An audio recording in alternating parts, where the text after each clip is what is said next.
Thanks for doing this. Who are you, and what was your job in the Balkans? Paul Hale, served with the Patricians for 30 years. I did 2 tours in the Balkans. My first one, I actually moved from Angola to Yugoslavia in February '92 when they were taking observers from other missions to put a foot on the ground. I was working at the United Nations Military Liaison Officers Yugoslavia main office in Belgrade initially.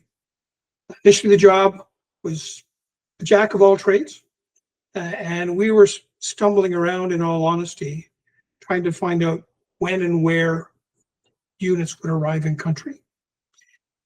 End up with a small team of us, myself, an Austrian, and a Dutch officer, who were tasked to be responsible for the reception and arrival of everybody arriving from the various countries.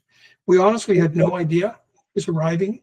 So what we did was we had up 5 officers at the airport to meet people. Once they met them, they would get them on a bus and move them to a JNA base, Yugoslav Army base, Pančevo. 5 o'clock in the afternoon, I would go and give the in-country briefing. If someone came in after 5, they waited till the next day. The in-country briefing was basically what the situation was, how to behave, and what we knew about the threat.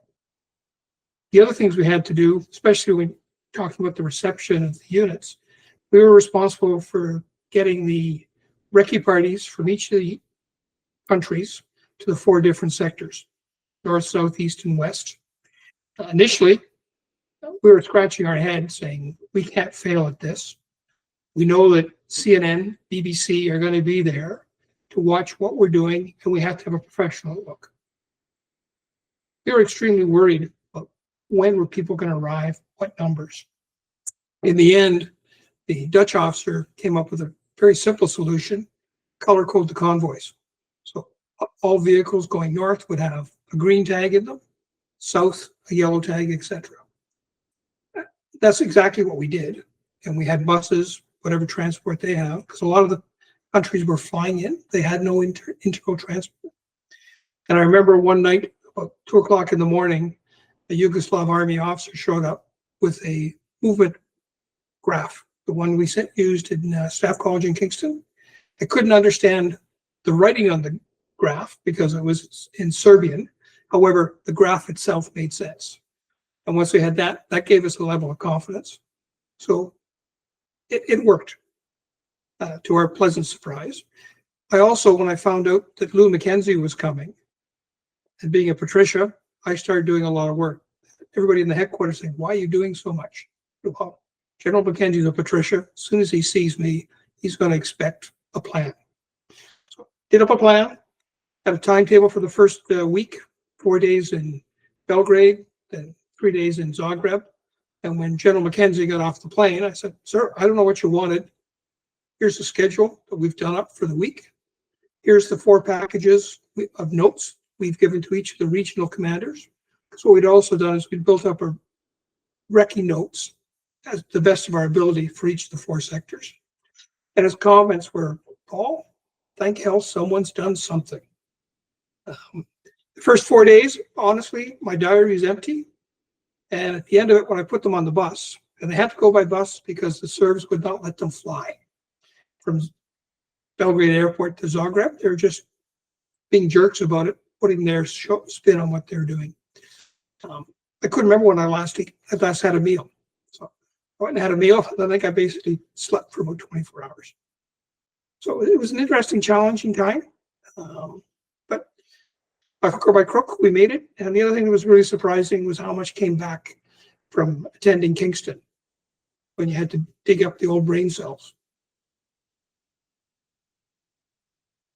Sounds like you really were kind of flying by the seat of your pants at that time. Yes, we were. And I remember getting everybody to Pančevo, and you had no idea how many were coming, whether it was 50 or 100. And there was different things. Some of the African countries, we'd heard rumors that they were going to arrive with live chickens and goats, etc., on their planes. And they came in a combination from civilian aircraft to other ones with military. The contingent from Germany, I believe their recce party drove down, and they had a lot of vehicles.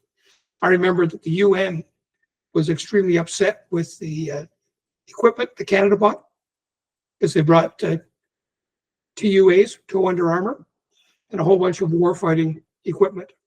The UN was thinking, no, we don't need all that. But in the end, it turned out to be a very good decision, because you had 3rd Battalion, Royal 22nd Regiment, 4th Combat Engineer Regiment, November Company from 3RCR, and a whole bunch of add-ons. I honestly couldn't tell you how many Canadians were in that contingent. It just wasn't on the top of my radar to get the actual numbers. I do remember talking with Colonels Gauthier and Jones when they arrived and giving them in briefings shorter personal for them. So yeah, it was a very interesting time.